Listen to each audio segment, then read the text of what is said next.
يا نفس إن لم تظفري لا تجزعي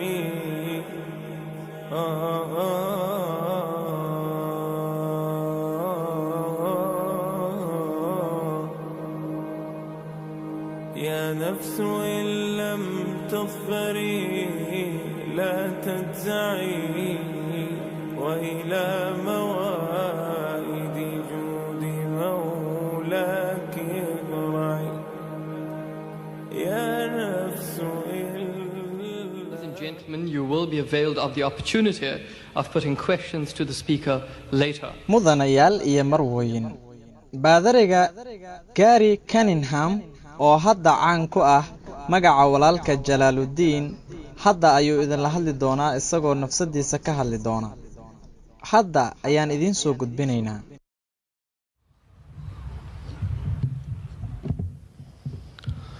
Assalaamu calaykum baadari Gary Cunningham haddana caan ku ah magaca Jalaaludiin daaci islaami ah koonfur Afrikana u dhashay alxamdulillah ilaahay wuxuu ii soo celiyay islaamka dadka qaar ayaa isweydiin kara waa maxay macnaha arintaasi cunug kastaahi oo ku dhasha adduunyadani waxa uu dhashaa isagoo muslim ah iyadoo la waafajinayo xadiidkii nabigeena Muhammad sallallahu alayhi wasallam cunug kasta waxa la dhalaa isagoo ah muslim sidaa darteed arinteedu waa arinta ilmaha adduunyada ku dhalanaya oo kale iyagoo la dhalayo iyagoo ah muslimiin laakiin se labadayda waalid aad ayaan uga xumahay waxay bareen wixii ugu wanaagsanaa oo ay garanayeen waana diintii aabayaashooda waxay bareen Christianity-ga waxaana noqday qof Christiana waxaan aad u jeclaa kaniisadda aad ayaan ugu nasab sheega jiray waana ixtiraami jiray in badan waxaan ku barbaaray oo ku weynaaday masiixiyadda ama Christianity-ga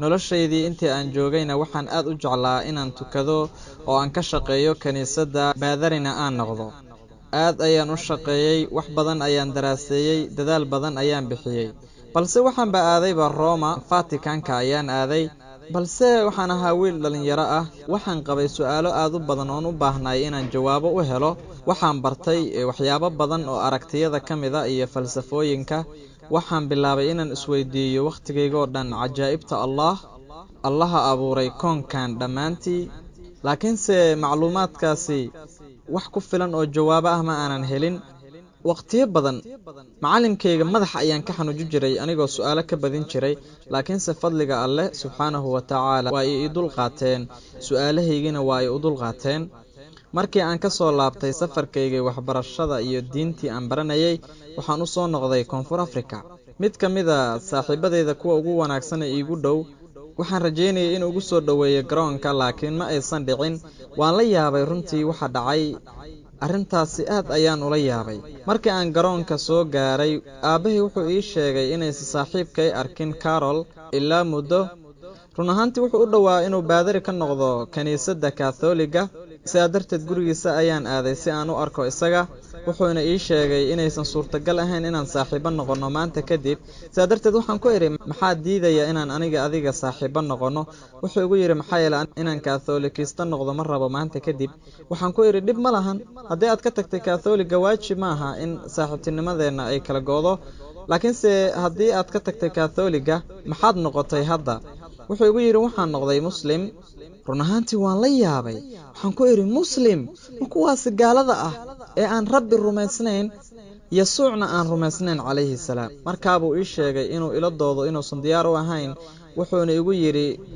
kuwaasi islaamka ibaray aad oo iyaga arintaasi kala hadal waxaan ku iri arintaasi yaa kugu sameeyay adiga markaa wuxuu yiri Axmed Diidaad markaasaan ku iri bis waan u tagayaa iska dhaaf waan aadi doonaa si aan u arko arintaas runtii waan sameeyay Sayid Axmed Diidaad waa uu ila kulmay run ahaantii waa ay soo dhaweeyeen wadada madrasatul aqeeda ay igu soo dhaweeyeen laakiin sidoodu waxay u dhaceysay noocyada u ahaa Sheekh Axmed Diidaad run ahaantii ma aanan maleysanayn inaan la kulmi doono qof sidaan oo dhan u caqli badan waqti gaaban gudihiisa wuxuu ii sugay talaabo ayuu iigu sugay in uusan jirin thaaluuth muqadas ah oo dahiran, wuxuuna si fudud iigu caddeeyey quruxda hadalka alle subxaanahu wa tacaala ee qur'aanka kariimka ah. salaadaha jumcada salaad ka mida ayaan shahaadada ku dhawaaqay. Reciter of La ilaha illallah Muhammadur Rasulullah. waxaan qirayaa alla xaq lagu caabudaa inuu jirin alla mooye, nebi Muxammedna rasuulkii alle inuu yahay ayaan qirayaa. Of Allah. noloshu aad ayay u adkaanaysaa marka aad diinta islaamka u laabato. marar badan waxaan aaminsannahay in muslimiinta cusubi ay diinta islaamka u beddesheen. ma jiro cid diinta islaamka u beddeshay, balse waa qof soo noqday. wixii lagu dhalay oo islaamka ah ayuu u soo noqday, balse badankeen waddada toosan waa aan ka leexannay. sidaa darteed fadliga alle subxaana wa tacaala mar kale ayaan u soo noqday diintii alle oo ah diinta islaamka. arrintu aad ayay iigu adkeed markii hore. mujtamacii aan ka soo tegay aad iiguma faraxsanayn. qoyskayga waa ay buriyeen oo waa ay idayriyeen. waa iska arrin dabiici ah. waxaan aaminsanahay haddii anigaba wiil ii joogi lahaa ama gabar oo ay diinta islaamka ka tegi lahayd, diin kalena ay aadi lahayd, isla shucuurkaas iyo dareenkaas ay waalidkayga dareemeen ayaan dareemi lahaa. laakiinse alxamdulilaah, nolol cusub ayaan ka bilaabay Kanada. halkaasi ayaan muddo ku noolaa. waxaan bilaabay inaan joogtay shacaa'irta islaamka. asxaab cusub ayaan yeeshay ee diinteyda cusub awgeed ee islaamka ah. laakiinse mar kasta waxaan ku adkaysanayay inaan koonfur afrika ku laabto mar uun.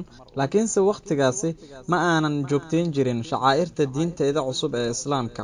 muslim ayaan noqday, shahaadada ayaan ku dhawaaqay, laakiinse ma aanan bilaabin joogtaynta shacaa'irta islaamka. hadda laakiin alxamdulilaah, salaadahayga 5 masaajidka ayaan ugu xiranahay. alxamdulilaah, wakhtigayga oo idilna markaska caalamiga ah ee faafinta diinta islaamka ayaan ku qaataa.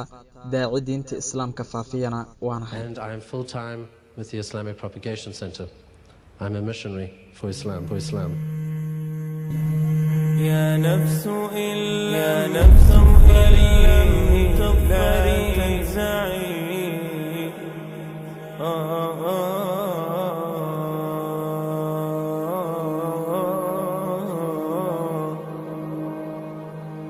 يا نفس إن لم تظفري لا تنزعي.